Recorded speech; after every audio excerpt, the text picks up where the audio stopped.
11절서부터 17절까지 말씀, 고린도후서 5장 11절에서 17절까지 말씀을 우리 함께 한 목소리로 교독하시도록 하겠습니다. 우리는 주의 두려우심을 알므로 사람을 권면하거니와 우리가 하나님 앞에 알려졌으나 또 너희의 양심에도 알려지기를 바라노라.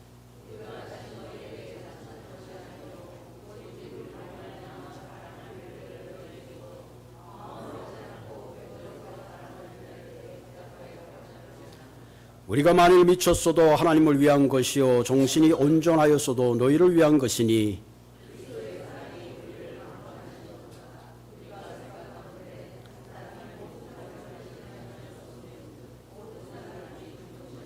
그가 모든 사람을 대신하여 죽으심은 살아있는 자들로 하여금 다시는 그들 자신을 위하여 살지 않고 오직 그들을 대신하여 죽었다가 다시 살아나신 위하여 살게 하려 함이라.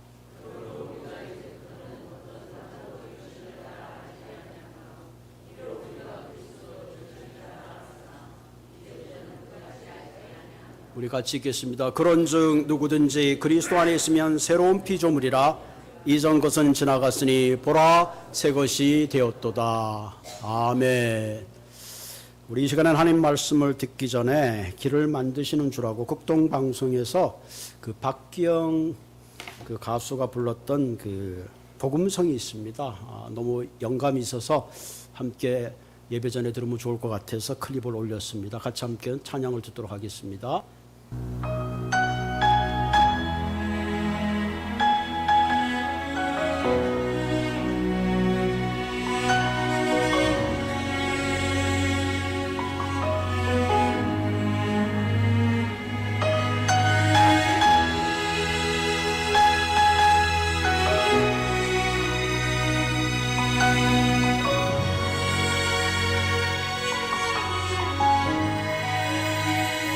You are here, moving in our midst.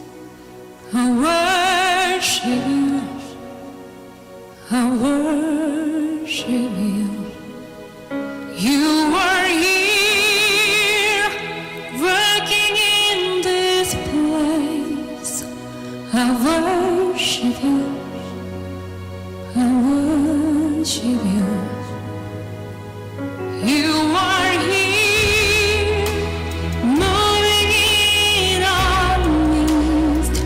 I worship you, I worship you. You are here, working in this place. I worship you, I worship you. We make a miracle worker, promise keeper, light in the darkness, my God, there is who you are. We make a miracle worker, promise keeper, light in the darkness, my God, there is who you are.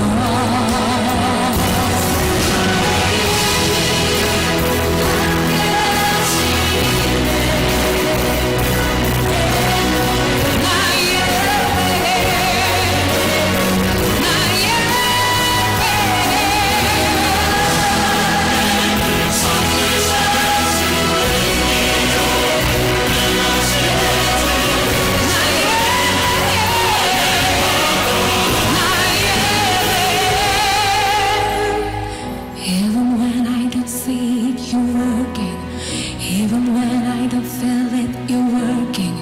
You never stop working.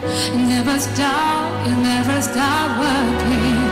Even when I don't see it, you're working. Even when I don't feel it, you're working. You never stop working.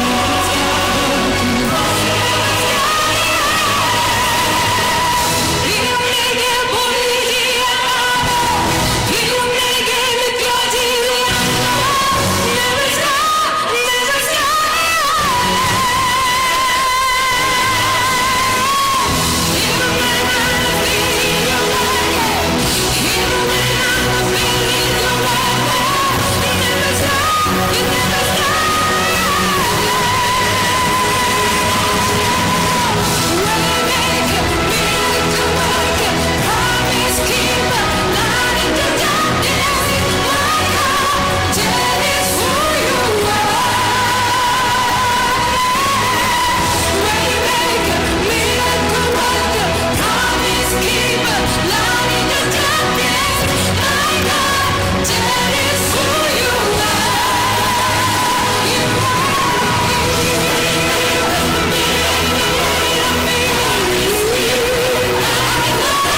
아멘.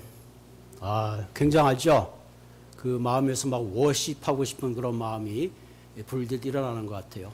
한국의 찬양도 저렇게 온몸을 다해서 부른다는 게 얼마나 귀하고, 오늘도 우리 예배를 드릴 때에 오늘도 하나님이 이 가운데 계시고 우리가 눈에 보이지 않으려 할지라도 기법하지 않고 끝까지 믿음의 길을 가시는 모든 분들이 되시기를 바랍니다.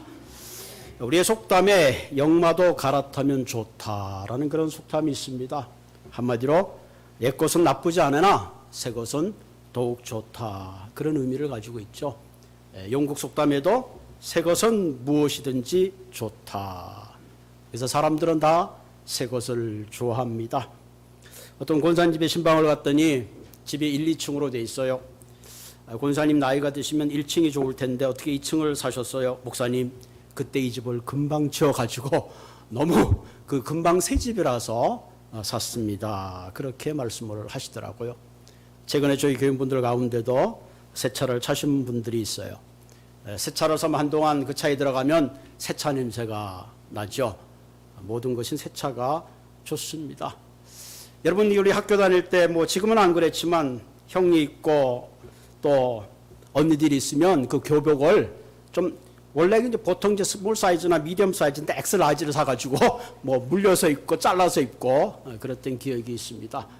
그러다 고등학교 가서 자기 몸에 딱 맞는 새 교복을 사주면 그때 얼마나 감격하는지, 마치 주님이 오시는 것 같은 설렘을 느꼈던 그런 기억이 있습니다. 여러분들 주머니에 전화기가 다 있을 텐데, 아이폰 쓰시는 분은 아이폰 계속해서 나와서 지금 최고 업데이트 된 게 13까지 나왔나요? 점점 계속 나올 텐데 핸드폰도 새로 싹 바꿀 때 기분이 좋습니다. 이처럼 모든 사람들은 브랜뉴를 좋아해요. 브랜뉴. 그래서 처녀 총각을 선호합니다. 이왕이면 사람도 브랜뉴. 이처럼 새 것을 좋아하는데 정작 자신이 새로워져야 되는 것에 대해서는 두려워합니다. 내가 새로워져야 되는데 내가 자신이 새로워지는 것에 대해서는 두려워하죠. 그 이유가 뭘까? 첫째는 너무 옛날 것에 익숙해져 있기 때문에 내가 새로워지는 것을 두려워합니다. 제가 이스라엘 방문했을 때에 그 이스라엘 지역에는 그 베두인이라는 그런 트라이브가 있는데, 이 유목민들은 양과 염소를 먹이기 위해서 여기저기 텐트를 치고 다니는 그런 사람들입니다. 그래서 이스라엘 정책에서 이 베두인들을 좀 정착하기 위해서 아파트를 지어줬는데, 이분들이 어떻게 하냐면 아파트 안에 들어가서 그 안에 텐트를 치고 살았다는 거예요. 텐트 안에 훨씬 더 익숙해져 있기 때문에 그랬다는 거죠. 여러분, 미국에도 우리가 그 홈리스 정책을 위해서 많은 돈을 들이잖아요. 거기다 좀 편안하게 살려고 하는데도 그들은 하늘의 별을 보고 땅 위에 누워 있는 것이 편한, 너무나 익숙해진 삶에 길들여져 있기 때문에 새로운 삶에 대해서 그렇게 적응하지 못하고 있습니다. 저 같은 경우도 지금 이렇게 설교를 원고에다 이렇게 6장을 씁니다, 매주. 그래서 여기 써가지고 이렇게 연필로 이렇게 막 또 빨갛게 칠하고 그래가지고 제가 한눈에 볼 수 있도록 타이핑을 치면서 또 설교에 영감도 없고, 또 이것을 제가 이메일에 올려놓고 집에서도 읽고 수시로 이 본문을 계속해서 묵상합니다. 어떤 분이 나 목사님, 이제 종이 쓰는 시대가 아니야. 이제 아이패드 놓고 봐야지. 근데 저도 이게 편해요. 아마 은퇴할까지 이것을 고집할지 모릅니다. 이처럼 사람은 자기에게 익숙해져 있기 때문에 잘 변화하려고 하지 않아요. 두 번째, 우리가 새롭게 되지 않은 두 번째 이유는 뭐냐면은 내가 새로워지기를 원해요. 새로워진 결심을 하는데 그 새로워진 결심을 뒷받침할 능력이 부족해서 그렇습니다. 우리 흔히 새해가 되면 많은 결심들을 하잖아요.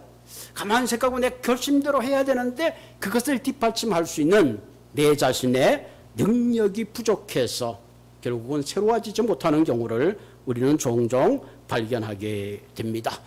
이처럼 우리 자신이 새로워진다는 것, 변화된다는 것이 얼마나 어렵다 하는 것을 우리가 실감하면서 살아갑니다. 그럼 이대로 살아야 되느냐? 그렇지 않다는 거죠. 오늘 성경에 보면 그럼에도 불구하고 우리는 계속 새로운 삶을 향하여 나가야 된다는 겁니다. 그 이유가 뭘까? 우리는 예수를 만났기 때문에 예수 안에 우리는 새로운 생명이 생기고, 예수 안에 우리에게 새로운 소망이 생기고, 예수 안에 천국을 바라보는 꿈이 있기 때문에 우리는 날마다 새로워져야 된다는 사실입니다. 우리가 예수를 만난 후에도 여전히 과거의 습관에 죄책에 묶여 산다면 그런 과거의 지향적인 삶을 오늘 이 시간에 벗어버리고 오늘 본문에서 말씀하고 있는 새 사람, 새로운 존재로 결단하고 살아가시는 저와 여러분들이 되기를 주님의 이름으로 부탁을 드립니다. 자, 오늘 본문은 우리가 왜 새로운 삶을 살아야 되는지를 분명하게 말씀하고 있습니다. 제가 참 좋아하는 구절 중에 하나고 여러분들이 많이 외우실 텐데 17절에 보면 그런즉 누구든지, 참 멋진 말, 누구든지 그리스도 안에 있으면 새로운 피조물이라. 이전 것은 지나갔으니 보라 새 것이 되었도다.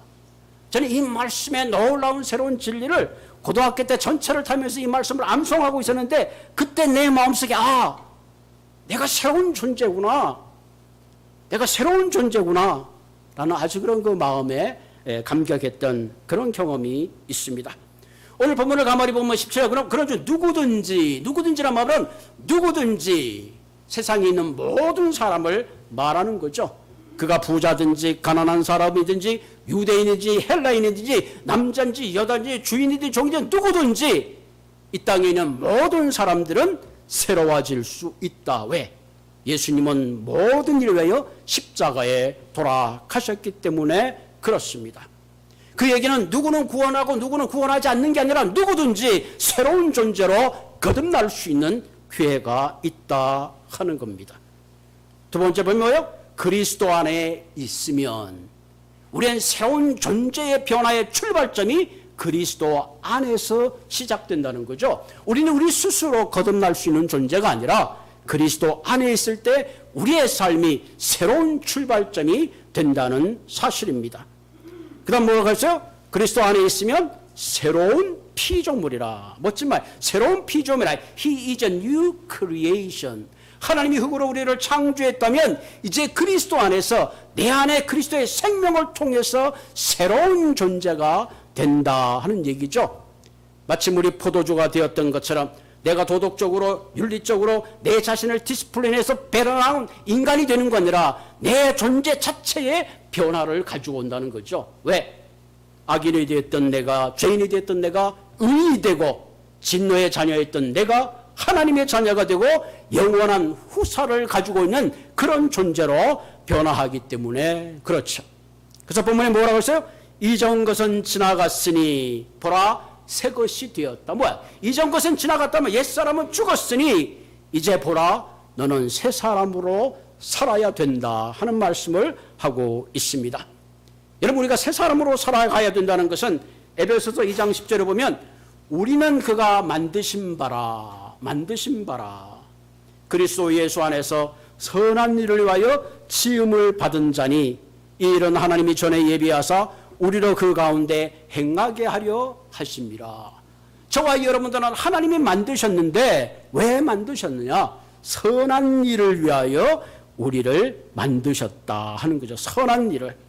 하나님은 우리를 선한 일을 하시게 만드셨는데 여전히 옛사람의 아니라는 삶에 살아서는 안 되는 거죠.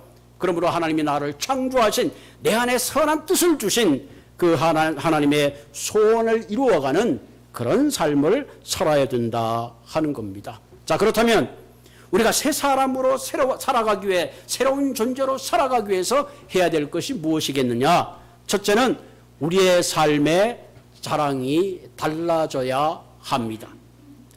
따라합시다. 삶의 자랑이 달라져야 한다. 요즘 흔히들 그 손자 손녀 자랑할 때 돈을 내고 자랑하라 그러죠. 본문 11절에 보면 우리는 주의 두려우심을 알므로, 이 두려우심을 안단 말은 공포에서 오는 두려움이 아니라 존경하고 사랑하는 마음에서 오는 두려움입니다.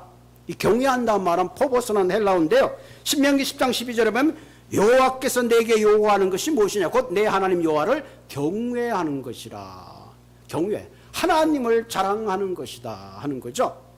전도서 12장 13절에 보면 일의 결국을 다 들었으니 하나님을 경외하고 그 명령을 지킬지어다. 이것이 사람의 본분이라.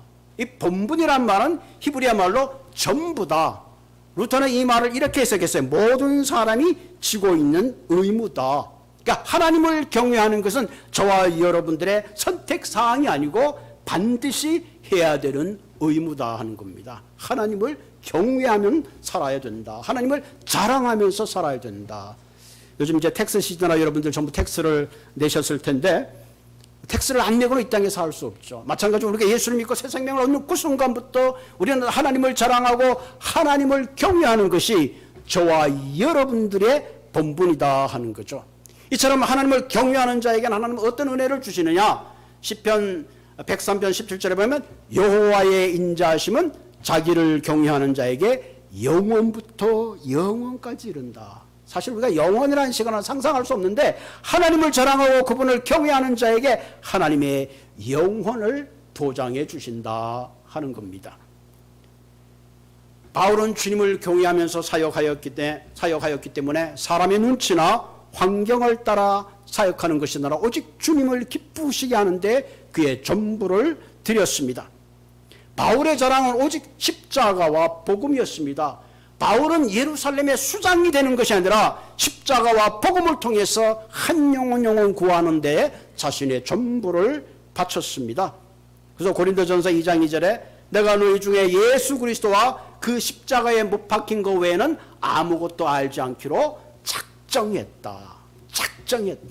나의 자랑은 다른 자랑이 아니라 오직 예수와 복음만을 자랑하기로 결단했다 하는 거죠. 그래서 바울은 예수를 통해서 자기에게 가는 그 고난의 길을 또한 자랑했습니다. 갈라디아서 6장 17절에 보면 바울이 왜 고난을 자랑했는가 하는 것을 보게 되죠. 갈라디아서 6장 17절에 보면 이후로는 누구든지 나를 괴롭게 말라. 내가 내 몸에 예수의 흔적을 가졌노라. 여러분, 나를 괴롭게 하지나. 바울이 얼마나 괴로웠는지 몰라. 지금 갈라디아 교인들에게 말하기를 예루살렘의 지도자들은 바울을 사도로 인정하지도 않았고 하나님의 종으로 인정하지 않았어요. 그러나 사실은 바울은 다메섹 도상에서 부활하신 예수님을 만났고 이방인들을 위한 사도로 부름을 받았습니다. 그런데 많은 지도자들은 이 바울이 전하는 복음, 심지어 바울을 향하여 그는 사기꾼이다, 그는 위증자다, 그리고 그를 비판하고 오해했습니다. 그래서 바울은 한마디로 더 이상 나를 괴롭히지 말라. 내 안에 예수의 흔적을 가졌다. 그러니까 바울이 가졌던 예수의 흔적, 그것이 도대체 뭔가? 바울은 그 흔적을 자랑했습니다. 옛날에는 주인이 종에게 낙인을 찍어서 내 소유물 표시했듯이 바울에게는 나는 내가 예수의 종인 낙인이 있다 하는 거예요. 그것이 뭐예요? 예수 때문에 받은 상처와 고난을 그는 자랑했습니다. 내가 옥에 갇힌 것, 내가 매를 맞은 것, 내가 돌에 맞은 것, 심지어는 39대를 5번이나 맞았어. 강도의 위험, 동족과 이방인의 위험, 신의 위험, 광야의 위험, 바다의 위험, 형제 중의 위험, 자지 못하고 줄이고 목마르고 여러 번 굶고 죽고 헐벗었노라. 여러분, 어찌 이것이 자랑이 되겠어요? 그러나 바울은 이것이 바로 내가 예수 때문에 받은 이 흔적이다. 내가 예수의 종됨을 지금 너희들에게 말하고 있다. 그렇게 고백하고 있습니다. 바울이 예수를 자랑하는 것은 그가 사명에 매여 있음을 자랑했어요. 고린도후서 9장 16절에 보면 내가 복음을 전할지라도 자랑할 것이 없으면 내가 부득불할 임이라. 만일 복음을 전하지 않으면 내게 화가 있을 것이라. 여러분, 이런 마음을 한번 가져보셨어요? 저도 이 구절을 읽으면서 참 어떻게 부득불. 바울은 자신의 진정한 기쁨과 자유는 복음을 전할 때 주어짐을 그는 경험했습니다. 여러분, 우리 안에 있는 내면의 자유와 참된 기쁨은 하나님이 나를 부르신 부름의 사명을 향하여 달려갈 때 비로소 채워지는 거죠. 부득불해야 될 일이란 말은 뭐예요? 해도 되고 안 해도 되는 것이 아니라 그것을 하지 않으면 견딜 수 없는 마음을 말하는 거죠. 그래서 예레미야 선지자는 하나님이 자기에게 주신 그 하나님의 말씀을 전하지 않으면 내 마음이 불탈 것 같아서 내가 이 말씀을 전한다 그랬습니다. 여러분, 우리가 새로워지기 위해서 이와 같은 사명에 잡혀 있음을 자랑할 수 있어야 합니다. 바울은 자신의 흔적을 가졌다는 것은 내 안에 있는 그 스타가 되듯이 내가 감옥에 앉고 매를 맞고 굶주렸고 그때 그때 주님은 나를 떠나 계신 것이나 그 가운데 나와 함께 계셨기에 내가 어떤 고난 가운데일지라도 나는 자랑한다. 그렇게 고백했습니다. 그러므로 사랑하는 성도 여러분, 내가 먼저 새로워지기 위해서는 하나님을 자랑할 수 있어야 합니다. 내가 받은 사명을 자랑할 수 있어야 되고 내가 가진 그리스도의 종됨을 자랑할 수 있는 그런 삶이 되기를 주님의 이름으로 부탁을 드립니다. 두 번째, 내가 새로워지기 위해서는 삶의 동기가 달라져야 합니다. 13절에 보면 우리가 미쳤어도 하나님을 위한 것이요 정신이 온전하여도 너희를 위한 것이다.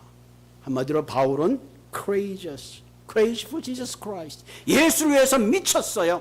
세상의 기준에 보면 당연한 얘기입니다. 바울은 학문도 가문도 문벌도 모든 것이 다 완벽하게 갖추었던 사람입니다.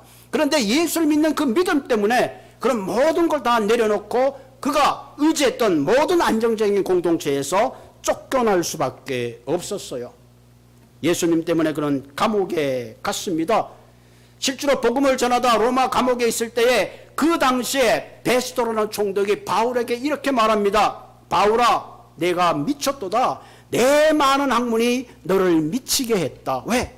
바울이 감옥에서도 예수의 부활을 전하니까 네가 하는 학문이 너를 정신이 돌게 했구나. 그렇게 말했습니다. 그때 바울은 이렇게 하죠. 베스도 각하여, 내가 미친 것이 아니요 참되고 정신 차린 말을 합니다. 나같이 결박당한 것 외에는 나처럼 그리스도 안에서 진리 가운데 진정한 그런 삶을 살기를 원합니다. 그렇게 이야기를 했습니다. 여러분, 우리가 하나님 앞에 진정 쓰임받기 위해서는 이와 같은 때로는 모든 것을 드릴 수 있는 좀 크레이지 되는 그런 게 필요합니다. 바울은 수많은 사람이 자신을 미쳤다고 할지라도 신경 쓰지 않았어요.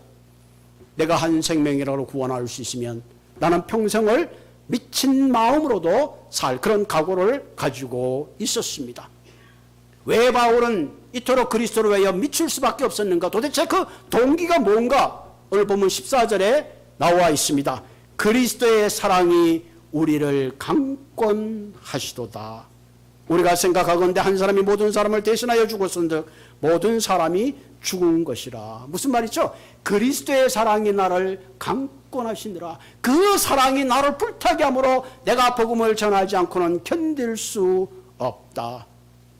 오늘 이 시대에 우리는 그리스도의 사랑의 강권하심이 필요합니다. 열심도 중요합니다. 그러나 열심의 동기의 출발점이 중요합니다. 내가 열심히 하는데 그리스도의 사랑에 강권하심이 없으면 우리는 시험에 빠지게 합니다. 내가 이렇게 열심히 했는데 알아주지 않는구나. 내가 열심히 했는데 인정해 주지 않는구나. 그래서 결국은 섭섭한 마음이 들어서 시험에 들어요. 그러나 내가 내 주를 열심히 일할 때 그 사랑이 그리스도의 사랑이 나를 강권할 때 우리는 세상의 칭찬과 박수와 인정에서 자유할 수가 있는 것입니다. 한때 예수의 수제자였던 베드로는 예수님을 3번이나 부인했습니다. 그물질을 하고 있는 베드로를 찾아와서 예수님이 물어본 질문은 베드로야, 네가 나를 사랑하느냐? 베드로야, 내가 정말로 나를 사랑하느냐? 베드로야, 네가 나를 사랑하느냐? 그리고 예수님께서 내 양을 먹이라, 내 양을 치라고 말씀해 주셨습니다. 오늘도 주님 우리에게 내 능력이 얼마나 되느냐, 내 학벌이 얼마나 되느냐, 내 재력이 얼마나 갖추느냐, 그것을 질문하시는 것이 아니라 내가 정말로 나를 사랑하느냐. 그리스도의 사랑이 나를 강권할 때에 우리는 어떤 희생도 고난도 기쁨으로 감수할 수 있습니다. 여러분, 부모된 자로서 우리가 자녀에게 모든 것을 주잖아요. 햄버거를 하나 사주고 차를 사주고 집을 사주면서 그것이 아깝고 그것이 서운합니까? 줘도 줘 아깝죠. 왜? 부모를 사랑하는, 자식을 사랑하는 그 마음이 그 어떤 것보다 크기 때문에 그렇습니다. 그리스도의 사랑이 나를 강권할 때에 우리는 그리스도를 위하여 섬기고 봉사하는 그 모든 것 가운데 하나님이 아름다운 열매로 갚아주실 줄로 믿습니다. 오늘 저와 여러분들에게 그리스도의 강권하신 사랑이 다시 한번 불일듯 일어나기를 주의 이름으로 부탁을 드립니다. 구세군의 상시자였던 윌리엄 부스는 감리교회 목사였습니다. 어느 날 예수의 사랑을 만나고 그 사랑에 감격해서 잠을 잘 수가 없었어요. 그는 광대의 모습의 옷을 입고 런던 시내에 가서 복음을 외쳤습니다. 그랬더니 그의 친구가 한마디 합니다. 자네 뭐 꼭 이렇게까지 해야 되나? 그때 윌리엄 부스 목사는 내가 강대짓을 해서라도 한 생명만을 구원할 수 있다면 나는 평생 강대로 살아도 좋네.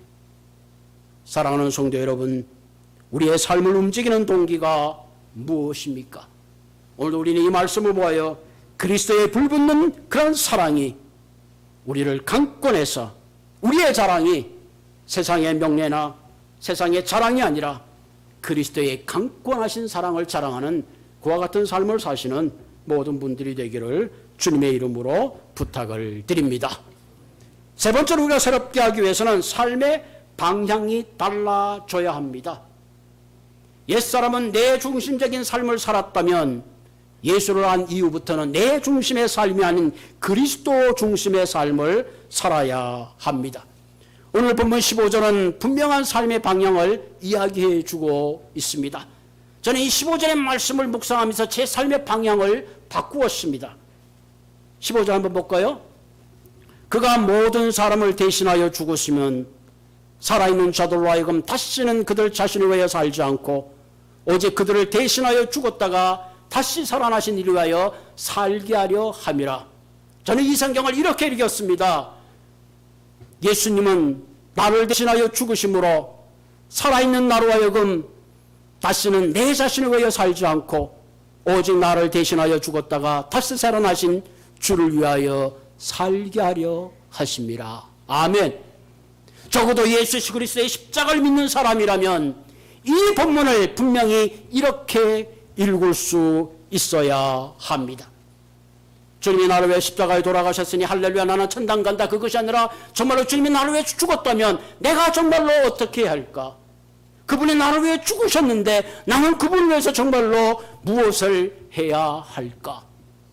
적어도 이런 질문과 이런 고민이 없다면 내가 믿는 십자가는 믿는 것이 아닐 것입니다. 회심이라는 것은 방향을 바꾸는 거예요. 이때까지 내가 세상의 부귀와 영화와 육체적 만족과 쾌락을 위해서 살아왔다면 이제는 제 방향에서 유턴해서 내가 그리스도를 위해서 어떻게 살아야 할까? 그분이 나를 위해서 돌아가셨는데 주님은 늘 어떤 것을 강요하시기 전에 먼저 하십니다. 먼저 나를 사랑하시고 용서하시고 긍휼을 베푸시고 끝내는 나를 위하여 죽기까지 하신 것입니다. 그렇기 때문에 우리는 열심히 사는 것도 중요하지만 바른 방향성을 가지고 달려가는 것이 대단히 중요합니다. 아무리 열심히 살아도 잘못된 방향이 되면 그 삶은 허무하게 되는 거죠. 히틀러는 나의 투쟁이라는 책을 썼어요. 1933년 독일의 베스트셀러가 됐습니다. 그러나 그의 잘못된 열정이, 독일인을 사랑하는 잘못된 열정이 수많은 사람을 전쟁터로 몰아넣었습니다. 여러분 오늘도 이렇게 푸틴을 보면 되잖아요. 그의 잘못된 열정이 수많은 사람들을 억울한 죽음 방향으로 몰아갑니다. 그렇기 때문에 우리는 삶의 방향성을 바로하기 위해서는 주님과의 바른 관계성을 추구하며 살아야 합니다. 본문 16절에 이렇게 그러므로 우리가 이제부터는 어떤 사람도 육세를 따라 알지 아니하노라. 비록 우리가 그리스도를 육체를 따라 알았으나 이제부터는 그와 같이 알지 아니하노라. 이제부터라 하면 내가 이때까지 그리스도를 육체를 따라 알았다면 이제는 육체를 따라 하는 것이 아니라 이제는 영적인 새로움을 따라 가겠다 그런 거죠. 예수님 당시 수많은 사람들, 예수님의 제자들까지 예수님을 육신적인 생각의 기대를 따라가지고 살았습니다. 예수님을 랍비, 존경할 수 있는 선생으로, 때로는 그분이 로마를 대적하는 정치적인 야망을 가진 지도자로, 때로는 혁명가로 예수를 따라다녔습니다. 그러나 예수님이 십자가에 죽으시고 부활하신 이유는 그분이 그런 분이 아니고 그분은 하나님의 아들, 우리를 구원하신 메시아인 것을 그들은 가슴 깊게 깨닫고 그들의 삶을 던질 수가 있었습니다. 여러분 우리가 잘 아는 대로 요한복음 4장에 수가성의 여인이 있습니다. 예수님이 수가성 사마리아를 떠나다가 한 여인이 대낮에 물을 깃는 모습으로 다가갔습니다. 여인이여 내게 물을 달라. 수가성 여인이 깜짝 놀랐습니다. 당신은 유대인의 남자인데 감히 사마리아 여인과 상종하지 않는 어찌 내게 물을 요구하십니까? 그때 예수님께서 그 여인에게 말하죠. 가서 내 남편을 불러오라. 그때 여인은 깜짝 놀랐습니다. 아니 저분이 어떻게 내 삶의 사생활을 이렇게 알고 수 있단 말인가? 그러고 이제는 유대인의 남자가 아니라 당신은 내가 볼 때 선지자입니다. 한 유대인 한 남자가 종교적인 한 선지자로 더 한 단계 가게 되죠. 그래서 그 사마리아 여인이 이렇게 질문하지다. 예수님에게 그럼 우리 예배를 드리는 것이 사마리아에서 드리는 게 좋습니까? 아니면 꼭 예루살렘에 가서 드려야 됩니까? 그때 주님이 이렇게 말씀하십니다. 하나님은 영이시니 예배하는 자가 영과 진리로 예배할지니라. 이 여인은 다 알지 못했습니다. 그때 여인이 이렇게 대답하죠. 아마 메시아가 오시면 분명하게 이 질문에 대한 대답을 하실 겁니다. 그때 예수님이 네가 말하는 메시아가 바로 나다. 그때 여인은 자기가 가지고 있던 그 욕망의 물덩어리를 던져버리고 마을로 들어가서 외칩니다. 내가 예수를 만났도다. 내가 메시아를 만났도다. 사랑하는 성도 여러분, 우리는 교회 나올 때에 다양한 동기를 가지고 교회 나옵니다. 때로는 친구의 권유를 따라 나옵니다. 때로는 교제가 좋아서 따라 나옵니다. 때로는 마음의 위로를 얻기 위해서 따라 나옵니다. 때로는 좀 더 착하게 살려고 따라 나옵니다. 때로는 한 성인으로 따라 나옵니다. 그래서 교회에 등록을 하고 성도가 집사가 되고 권사가 되고 장로가 되면서 섬기며 봉사하면서 이제는 좀 더 종교적인 단계로 들어갑니다. 그러다 어느 때에 그분이 내가 섬기는 그분이 내 죄를 사하시고 나를 저주가운데 구원하시는 구원자인 것을 깨닫게 됩니다. 이때부터는 달라집니다.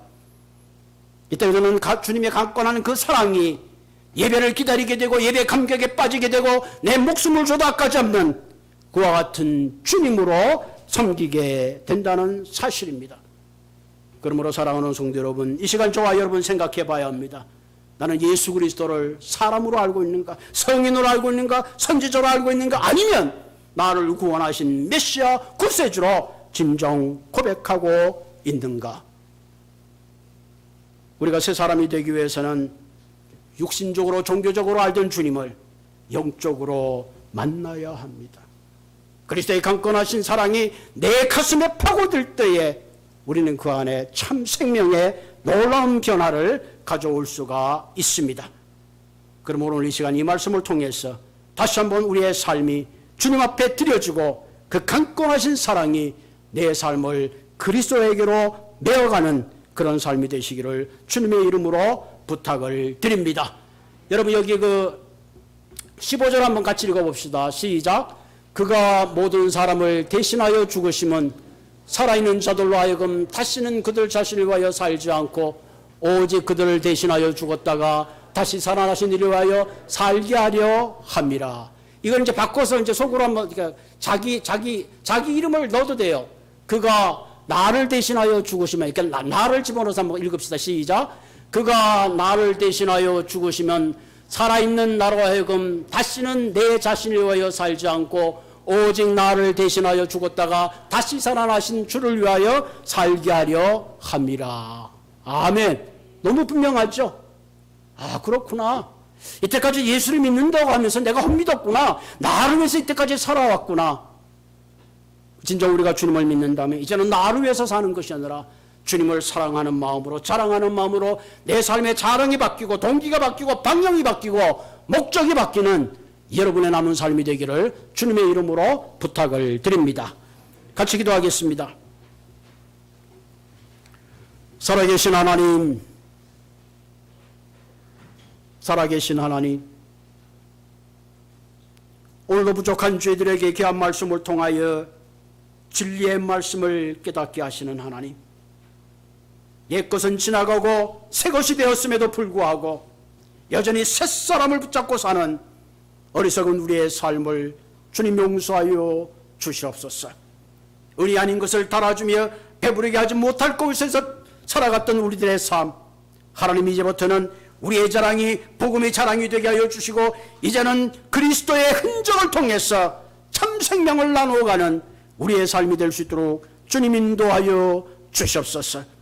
나를 위해 돌아가신 하나님, 이제는 내가 주님을 위하여 주님의 소원을 이루어 주시는, 주님의 꿈을 이루어주는 그런 삶을 향하여 내 삶을 이어가는 그런 삶이 될 수 있도록 주님 인도하여 주옵소서. 이 시간 다시 주님의 강권하신 사랑이 불붙은 내 심령 가운데 타올라서 말씀을 전하지 않고는, 섬기지 않고는, 사랑하지 않고는 견딜 수 없는 마음으로 가득 찰 수 있도록 주께서 함께하여 주시옵소서. 예수님의 이름으로 감사하며 기도드립니다.